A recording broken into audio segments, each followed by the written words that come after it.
Hello, welcome back to Faith and Arrow Homestead. My name is Jaylee, and we are in almost the middle of June. I guess not quite the middle of June yet, but we're on our way. And I am really excited to do a garden tour. Last year I didn't do one every month. I did the year before. This year I think I may do one every month. June was going to be the one that I skipped, but everything is just looking so beautiful that I'm excited to show you. And I've been really enjoying this garden season, more so than my first two. This is my third year gardening, and I feel more confident. I have some systems in place. I know how to take care of issues as they arise, and I'm just really basking in my confidence, I suppose. I'm really having a great time. So I'm very excited to take you around and show you what's going on this June 2024 garden. Everything is looking really beautiful. For starters, the yard is just looking so pretty. If you are new here, I am homesteading on a 1/4 acre, and really even less than that. I think our property is 0.23 acres, and obviously the house is on that as well. So this backyard that you're seeing here is primarily where I garden, and it's really lovely, actually. Of course, I'm looking forward to the day that I have a farm and can do this on a larger scale. But so far, this little suburban backyard has been really making me very happy, and I have been able to find joy in just this small piece of property. So we're gonna start over here. This is my first arch trellis area here. But first, underneath this window, we have my lily patch. And for the first time in the 3 years that these lilies have been here, they are being ruined by some sort of pest. You can see here. And these have been faring okay. That's a volunteer sunflower. These are faring okay because they're just so large and they grow so quickly that they're able to put on fresh new growth fast enough to keep themselves, strong and doing okay. But you can see down here, I mean, the leaves have been just eaten right off. This one is not faring as well because it's not able to grow as quickly. And these down here, another volunteer sunflower. I don't know if the bugs just don't prefer these because they're doing okay as opposed to this one, which just looks really rough. And then back there, you're seeing some daylilies that I planted last year. Oh, here, actually. Yeah, I thought that the pests that I was dealing with were slugs. Nasty. I'm not exactly sure. They've got this like nasty black coating on them. So I don't know. I don't know what that is or like what's going on, but that's definitely like a slug. And they are all over. You can see all those black spots there are all slugs. And then these little red things too, which my camera is not wanting to focus for me. Those are all over as well. So I'm not sure exactly like what's going on there, but over here on the big ones, you can see there's another one of those red bugs right there. And then you can see right there, that little black spot right there is another slug. So yeah, slugs and those little red things are what's plaguing my lilies. Moving on to these raised garden beds here. In this bed, we've got sugar snap peas that are climbing nicely. And they are actually starting to put on, which is very exciting. Oh, I just love sugar snap peas. I love coming out and snacking on them. I actually had very poor germination. You can see I've got 1, 2, 3, huge gap, 4, 5, another gap. So I only had 5 of the probably 15 seeds that I planted germinate and survive. That's very I've never had a difficult time with sugar snap peas before. Very surprising. That is a garlic that I accidentally forgot in the ground last year. And then all here, these are cherry tomatoes. This one side is planted sun sugar and the other side is planted black cherry, but I can't remember which side is which. And then in the front along here, I have onions and they're looking fine. Along the other side, It is the exact same. So we were just over here. This is the exact same thing. I have another garlic that I accidentally left in the ground. It's a hardneck variety, and you can see that it's putting on its scapes. We'll be harvesting those soon. And these are cherry tomatoes. And over here, I only had 2 of the sugar snap peas germinate. This whole thing is empty. Usually this is just grown over with sugar snap peas, and it creates a green tunnel where I can walk underneath and just pick them. And that is not the case this year. And I'm really surprised and kind of bummed. Volunteer sunflower right there. And that's what we have going on. I need to come in here. This is landscaping fabric with wood chips to keep this weed free, and clearly this has not been well maintained. So I need to get in here and clean that up. Okay. Now we are going to turn, and this is my main garden compound, and it is just looking so beautiful. This is why I felt the need to do a tour this month, because I can't believe the growth that we've been having. It has been a very cool month. It's not been too hot. We've gotten a lot of rain, and everything is so happy. So this is the greenhouse tote that we did together a few months ago. I do have some kale left in there, but the first 2 plants I've given to the chickens. They bolted, and these will be close behind. But look at the poppies. I love poppies. I think they're so beautiful. We've got mother of pearl, Lauren's grape. That's what these are. Look how beautiful. Just gorgeous.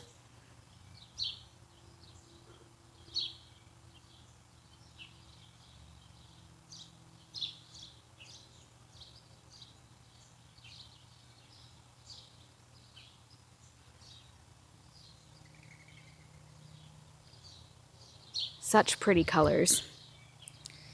These are sunflowers, mint that comes back every year. This, I'm realizing, this big thing here, I think must be a tree.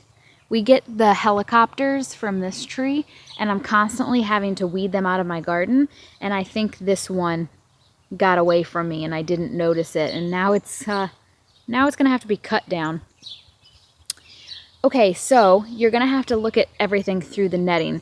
This netting, I showed this to you previously this spring that I was implementing it. You can see here, I've got the posts, and I've got this garden compound completely surrounded with this netting because the bunnies have been so bad this year. I mean, really just terrible. This netting has worked so well, really, really well. I'm so happy with it. And I'm happy to have had that solution. But anyway, this first front bed here are my onions, and they're looking good, wild but good.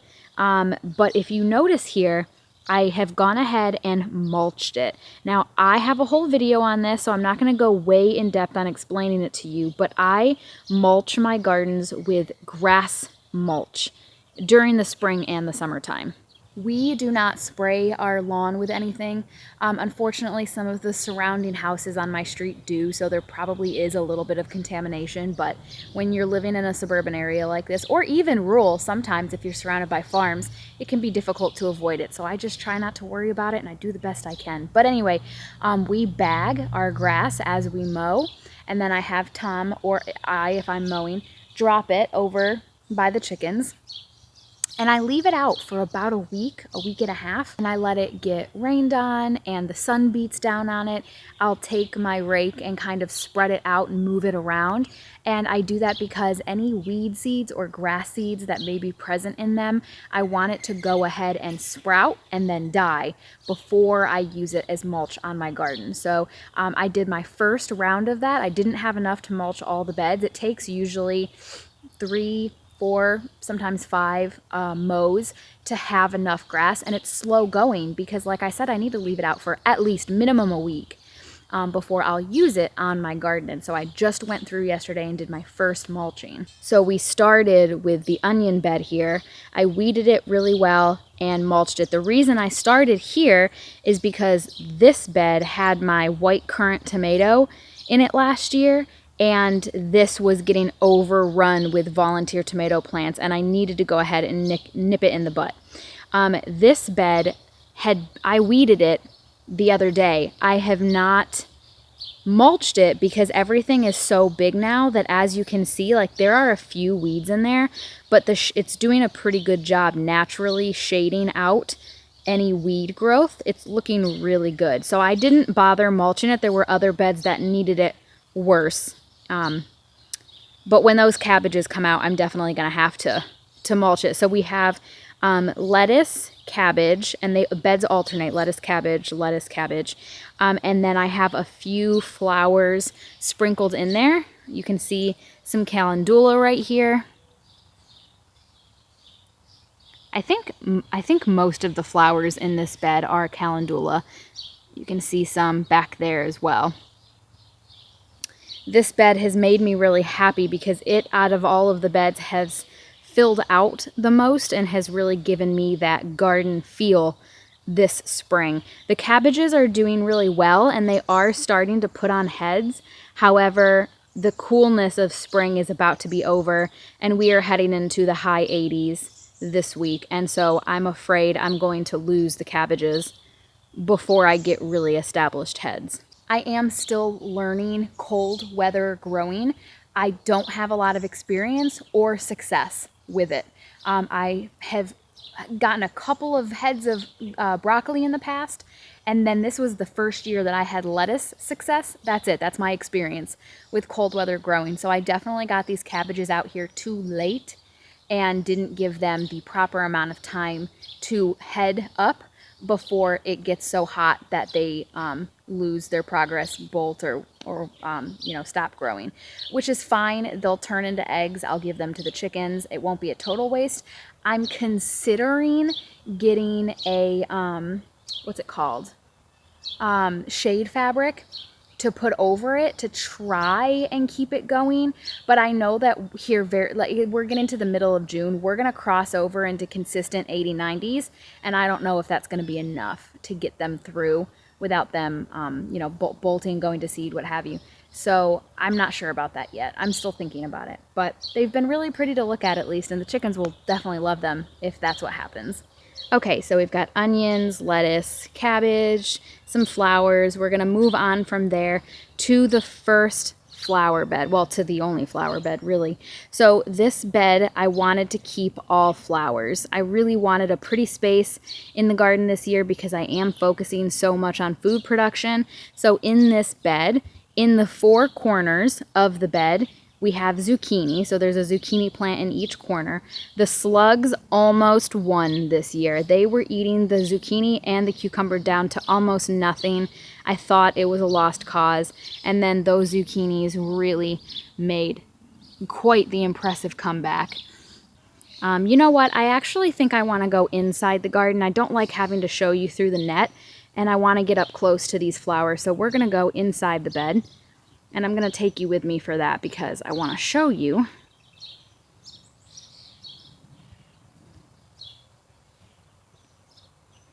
So here is the entrance to my garden. We're actually going to talk about this entrance in a moment when we get through the garden. So here's the other side. There are the onions, the lettuce and the cabbage, the calendula, and then here is that flower bed that I was just telling you about, and you can see the zucchini's got some flowers coming on it. Very excited to have some fresh zucchini. Okay, so what I did here with the flowers, I alternated Cosmo, Zinnia. So here, that is the Queen Lime Zinnia. My very first time growing that. This is the Apricota Cosmo.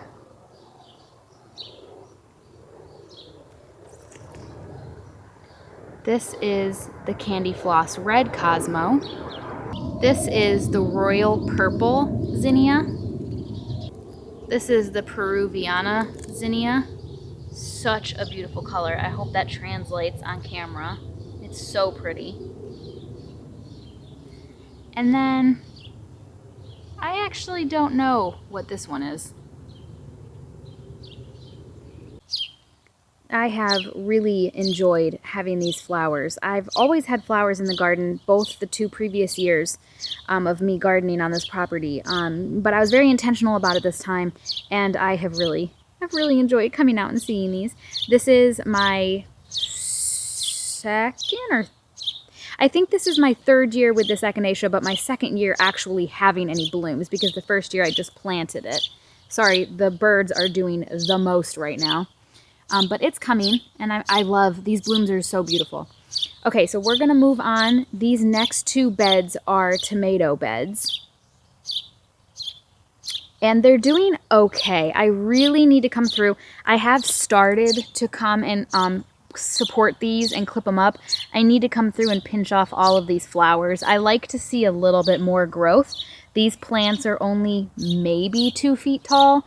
I like to see them a little taller than that, and they're still struggling a little bit. You can see the leaves are curling a little bit. I did come through and fertilize earlier, I don't know, maybe a week ago, and it helped, but some of them do still look like they're struggling a little bit. So I think I'm gonna go to the garden store and pick up some compost and give them just a good, you know, mound of compost around the base of each plant, because I don't want to just keep hitting it with fertilizer. I want to keep things as natural as possible. Along the front of each of these beds, I've got onions, and they're doing fine. And not all of these plants are struggling. Like, look at how nice and healthy and green this one looks. It's not curling at all. It looks great. So I just think a little bit of compost won't hurt. And now that we're into the season, they've marked down the price of their compost. So why not? I think I'm probably going to do that today. You can see here how nice my onions look in this row. These 2 tomatoes made a total comeback. This one and this one, I didn't think they were going to make it. I mean, here's a good example. Look at, this is what the entire plant looked like. I need to clip this off. This is what the whole plant looked like. And then I came out and did some fertilizing, and it just perked right back up. So I don't know why some areas of these raised beds are doing better than others, because right on the other side, these plants along the back are doing great and have been doing great the whole time. So I don't know why right on the other side these struggled so much. I don't know what's going on with that, but they're doing okay now, so that's good. I have these mulched with straw, and I did this a while ago. You can still see some weeds, like in the front here. There are some weeds in there in between the onions, the occasional weed that needs to get pulled. But for the most part, the straw is really holding it down. I don't love mulching with straw because it doesn't really keep out the weeds. It helps, but it doesn't. I mean, you can see here, you can see right through the straw. It just kind of crisscrosses itself. It doesn't create a nice mat, but it's all I had at the time, you know, before we started mowing the lawn. So that's what I used. We're gonna move on to the pepper beds, and I just mulched this with grass yesterday. Look how stinking beautiful. And there's the other pepper bed that I did not have enough grass to mulch, so you'll get to see a direct comparison. But this, I love mulching with grass because it mats. I mean, it really mats down, and it really does keep the weeds down. I mean, I probably won't have any issues with weeds in this bed for the rest of its producing season. And then in the fall time, I'll come through and mulch with leaves. I love mulching with grass. I'll link that video down in the description for you so you can learn more, because I highly, highly, highly recommend. These pepper plants are looking so good. I'm so happy with them. I did go through yesterday and prune them a little bit. There were a whole bunch of leaves and suckers coming up on the bottom down here. So I ripped all those off, and I went through and pulled the suckers off. Not all of them, obviously. Like, here's a sucker that I left, because I do like for these to bush out a bit, but I wanted to try and get them under control a little bit. And these are starting to produce. And so I am still at that stage where I'm coming and pulling these little buds off because I'm still not ready. I mean, it was in the 40s last night. It's just not time yet.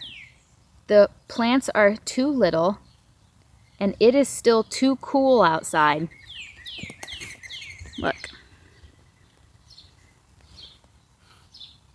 That's too small. That plant is too small. I don't like for my pepper and tomato plants to start producing before I think they're big enough. And that's why I need to pull the flowers off of the tomatoes, and that's why I pull the buds off the pepper plants. It usually isn't until almost July. I said before in a previous video that I don't want to put a specific time frame on it because it really just depends. I look for a certain height more so than a time frame, but it's not until I feel they're tall enough and healthy looking enough that I start letting them try to put on fruit.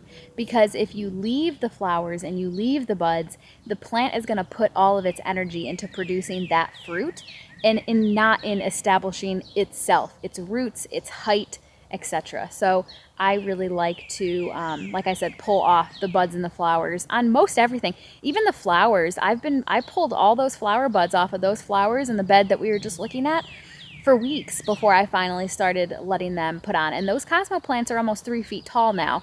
That's why I want them to focus on getting big, getting bushy, establishing itself before I start letting it produce whatever it is destined to produce. So there's the first pepper bed. I was gifted pepper plants, so I'm in the process of potting those up. I don't have anywhere else in the garden to put them. I'm pretty full, so I've just been putting them in pots, and that is what's in this wheelbarrow over here. Somebody gifted me pepper plants. So you can see here where I ran out of the grass mulch last night, so it just bled over into this other bed a little bit. I weeded this bed already. I weeded it actually over a week ago, and it's looking good. The weeds have not come back too much, but I do need to stay on top of this, and I really want to get it mulched. I actually have my second round of grass mulch going over here. You can see the dead spot where that first batch was. So the second batch is going, but I just mowed yesterday, so it's going to be at least a week before I can use that to mulch anything else in the garden. So in the meantime, I just have to keep everything really well weeded, because if I let it get out of hand, it's going to cost me a whole lot more time than just pulling weeds occasionally as I see them. All right, so let's move on here. The front of this bed, these are cucumbers. And you can see where the slugs did win a couple. I had 2 more plants in here, and the slugs literally ate them down, killed them to nothing. I'm so surprised that these have made the comeback that they've made. I did not think any of them were going to make it, but they did. They made a comeback. And they are starting to put on little baby cucumbers. That first cucumber in the springtime just hits different, you know? It's so good. These are also pepper plants, and they are also looking pretty good. Here's a great example. I have not pruned these yet. So you saw the one that I showed you where I pruned off at the bottom. Here's an example of one I have not pruned. Do you see how messy this is? And I just come and I pull all of these off.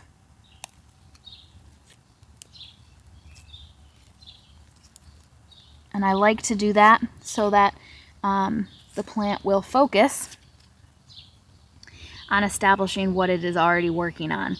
And sometimes it just depends how I'm feeling. Sometimes, like, this is a sucker here, and I could pull that off. But peppers I treat a little bit differently than tomatoes. With tomatoes, indeterminate varieties especially, I pull off all the suckers. I don't leave any of them. But tomatoes get really tall, and so they can stand to have those suckers pull off. They'll actually do better pulling the suckers off. But with the pepper plants, I like to leave a lot of the suckers because I want the plant to be bushier, shorter and bushier, but I don't want it to get out of control, so I do prune some, but I leave a lot of the suckers so that it will bush out. And that has worked for me in the past, so I'm going to keep doing it that way until I feel the need to shift to something else. Moving on from the pepper beds, here are my elderberry bushes, and I have these in pots because when we move, I want these to come with me. And they have put on the most beautiful smelling little flowers, and hopefully these flowers will turn into berries. They didn't last year, and I don't know why. They flowered just like this. All the flowers fell off, and I never got any berries last year. I don't know what happened. So I have fertilized them really well this year, and I'm hoping that I get some berries. But these flowers smell amazing. They're very, I would describe it as being honey scented. They smell so good. Okay, and now we are at the front. So this is the arched trellis. We're going to talk about that here in just a moment. I had these 2 grow bags positioned here in the front. I tried to grow rhubarb in them last year. The rhubarb died. And so this year I just put a Cosmo in each and a zinnia in each. And I tried to alternate colors. So here I have an apricot Cosmo, and I don't know what the zinnia is yet. And over here I have a candy floss red Cosmo and a queen lime zinnia. This is a strawberry plant that comes back year after year. I started this from seed, and it produces, it's called an Alexandria strawberry, and it produces tiny little baby strawberries. Let me show you. It produces these tiny, tiny little micro strawberries, and they're so super sweet and so soft, but so tiny. Okay, and let's finally talk about this arched trellis. So I knew that I wanted to grow roses on this arched trellis. I knew as soon as I installed it that that's what I wanted to do. And I bought these roses, these climbing red roses, from Home Depot for $15 a piece 3 years ago. And they have just absolutely exploded. They have been so successful.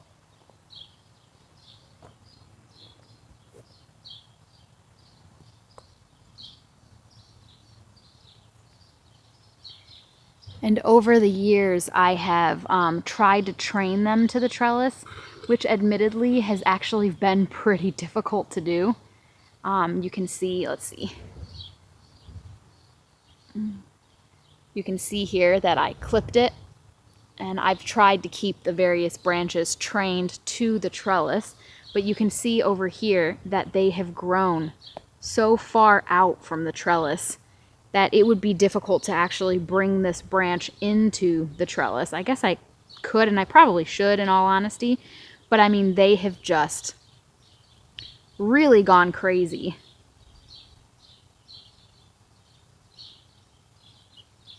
Here's a side view. It's very, as I'm looking at the camera screen, it's very hard to see. Maybe it'll look better on the computer.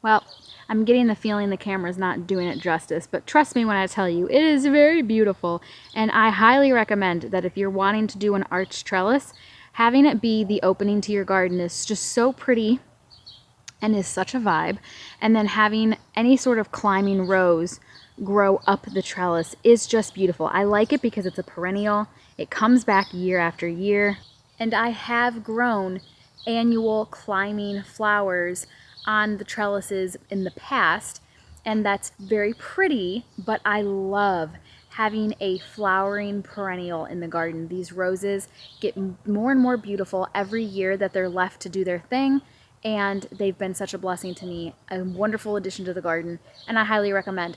Like I said, I got these from Home Depot. These are not David Austin roses, and you know, I shopped for those the year that I bought these. I was like, I'm gonna get David Austin roses. They're gonna be so beautiful in the garden. They're gonna be, you know, a heritage rose.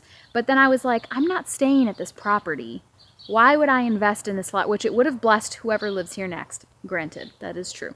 But I ultimately decided I'm going to see what I can find in person. And I went to Home Depot and got these climbing roses for $15. They're beautiful, and they will still bless whoever lives here next.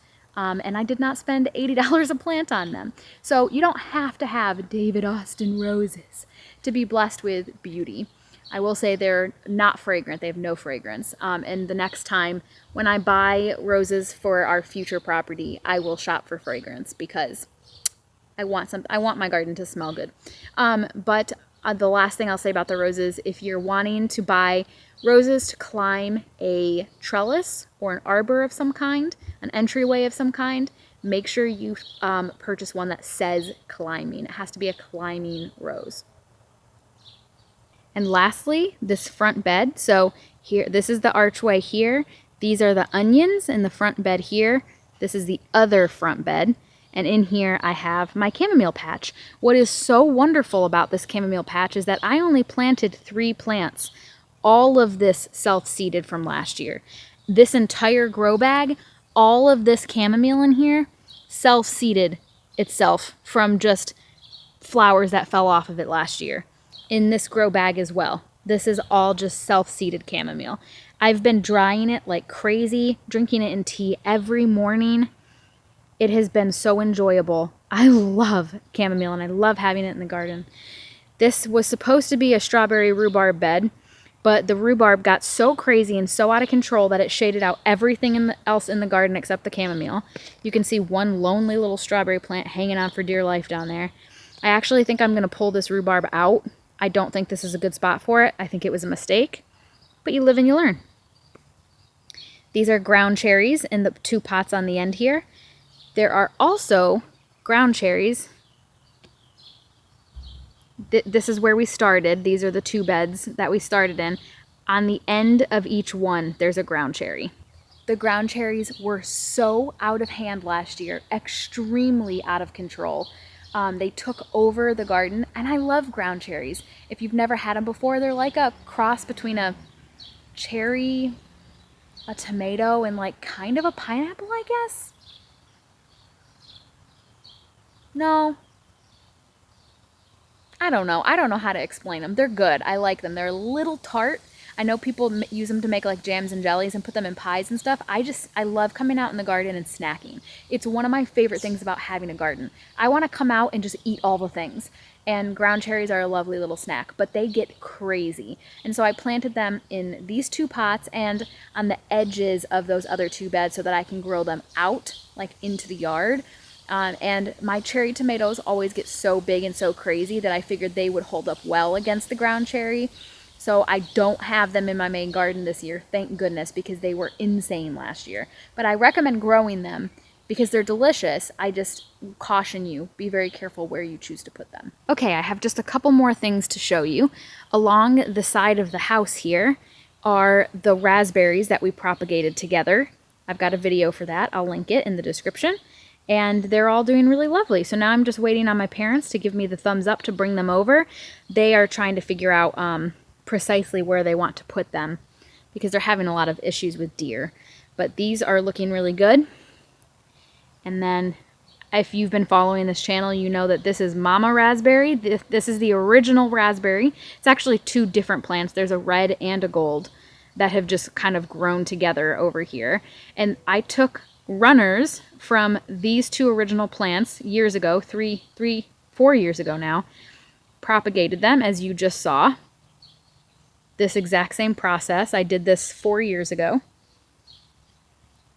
from this mama plant, and that is where I got all of these. Not this. This is a blackberry plant, but along the fence here, all of this that you're seeing, these are all raspberries that I propagated from the original plant and planted along the fence.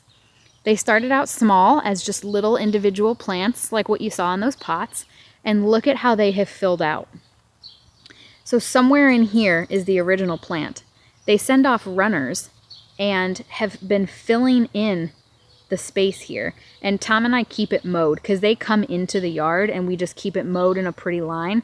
And then I have to go over my neighbor's to the other side of the fence to my neighbor's yard, and I have to pull them out because you can see, you can kind of tell they start to grow into the neighbor's yard, and I have to keep them maintained. But it's so wonderful having these raspberry plants. I can't believe how big they are. They have grown so much in the 4 years that I've had them, and you can just see that they're putting on like crazy. Every single one of these is covered. It's fun because I can tell the difference. I'm not sure if it'll translate on camera, but this has a very slight pink blush to it. So I know that this plant is a red raspberry, but right next to it, these do not have any such blush. They are just green. And so I know that this is going to be a golden raspberry. The raspberries are hands down my favorite part of what I've done on this property. If I could only choose to have one thing, it would be my raspberries. Fruit is so expensive in the store. And to me, it just feels like such a treat. It feels so special to have fruit like this growing on my property. You know, you could go to the farmer's market and buy tomatoes, onions, peppers of all kinds, anything, lettuce, cabbage, you name it. You can buy it pretty affordably at the farmer's market from another farmer who is doing what you're doing. Maybe not organically, and if you do find an organic farmer, it might start to get a little bit more expensive. And I'm not trying to say that it's not worthy to grow vegetables. It is, but I'm just saying that to me, fruit is a whole different thing. It's in a whole different category. It's so special to have it growing on your property. It feels so, I don't know, I feel spoiled when I get to come out in the summertime and just eat my fill of raspberries off my plants. And there's no, I don't have to, I can eat till my stomach hurts. I can eat as many as I want because they're mine. They're for me and my family and my friends. I don't have to pay anything for them.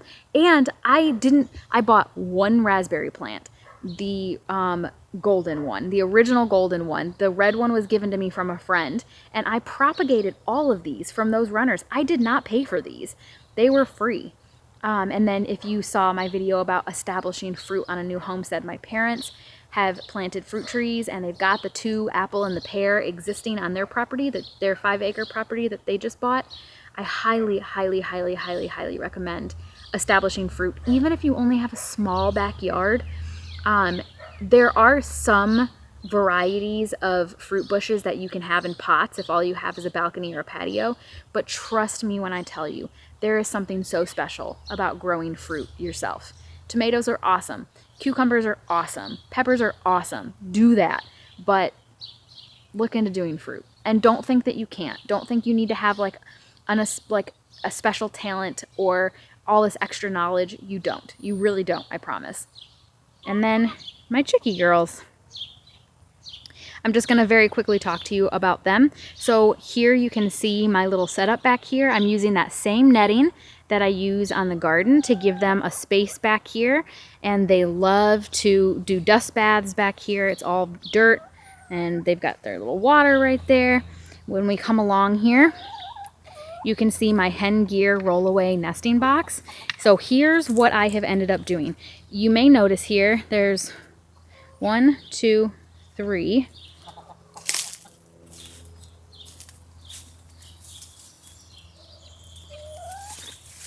4, 5.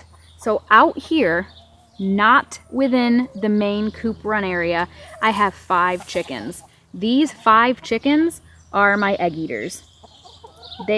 It's terrible. I mean, and I have a camera that I don't have it in there anymore, but in the coop I put a camera and I watched them do it, these 5. So guess what? Every single morning when I come out here to feed them, because I actually feed them every day, I don't do free choice.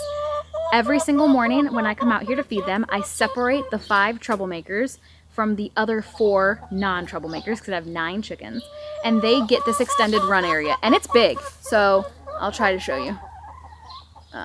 So it comes all the way, there's the first pole, it comes all the way the length of the run, the length of the coop, all the way down. And then I was just showing you when we were on the other side that it goes all the way behind the shed. So they've got that whole area. The only time that I don't have them out there are the days where we're meant to get a lot of rain. Like if it's going to torrentially downpour, I open the run door and I prop it open so that everybody can come in and out so that they can get out of the torrential downpour, but they still have access to the hen gear rollaway nesting box.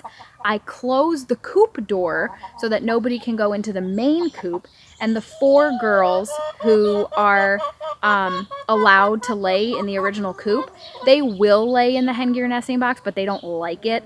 And so I only do that on the days where it's gonna like really, really rain. If it's just gonna sprinkle, they're fine. Chickens can get wet, they just can't be cold and wet. But if it's gonna rain, I don't do that. And the original 4 girls, as I said, you won't be able to see them super well, but they get to stay in the main coop run area, and usually around 3 o'clock, I'll come out and everybody will have laid whatever they're gonna lay for the day.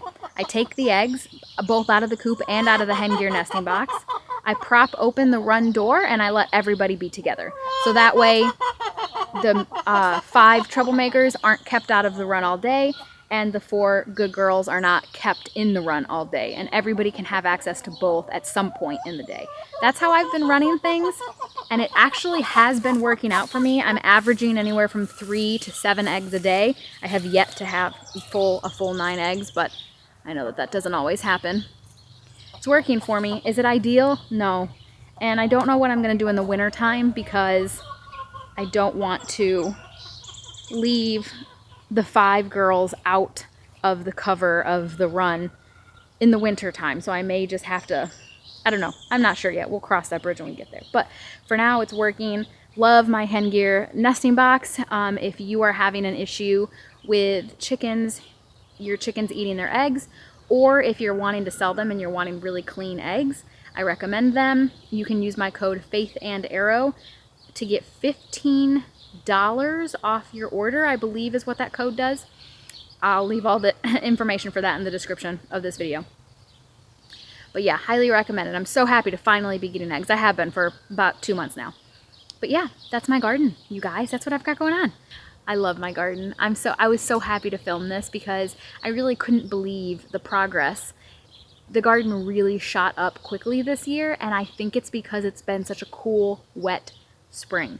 I noticed my plants, many of my plants don't do as well when it gets hot. In my area, it's very common for us to skip spring and go from winter straight to summer. And when I say that, I mean we'll have a week of 60s and then it just shoots up to 80s, 90s. And the garden really goes into shock and struggles. And so it takes a while for things to take off. That's not been the case this year. The growth has been very consistent, and everything is looking so good. I can't believe it. I mean, really, really good. And so I was excited to shoot this. I will take you back through probably the end of July, I bet, is when things will look different enough that it'll be worth shooting another one. I hope that you guys are enjoying your gardens. You're seeing lots of growth and starting to maybe get some goodies. I'm getting mint, lettuce, chamomile, red raspberry leaves. Oh, I didn't show you the herb bed. My sage is looking so lovely. It came back from last year. So this is a 2-year-old sage plant, and I hope it continues to do that. This big thing here is a mystery. It came back from last year. I think it might be Korean hyssop, but I can't be 100% sure. So we'll find out. It's gonna flower soon, and then we'll know for sure. I have thyme, and it is starting to spread. This is probably double the size of when I planted it. And then I've got some dill here. I added these 2 lavender plants. When I went, if you saw my farm store tour, they had these for sale, super cheap. So I was like, yes, please. So I just came and planted them in here. I love the smell of lavender, so I'm happy to have these. My basil is taking off and looking good. I've been harvesting it like crazy to put on my breakfast. The more you harvest your basil, the more it'll bush out and grow. So that's fun. And then this is my giant oregano that came back from last year. And I have been enjoying it as well. Okay, yeah, so as I was saying, hope you guys are enjoying your garden. I hope you're starting to get some goodies. I hope you're getting outside, getting your hands in the dirt, getting some sunshine on your skin, and enjoying this beautiful spring. I cannot wait to see you in my next video. Have faith and keep moving forward. Bye.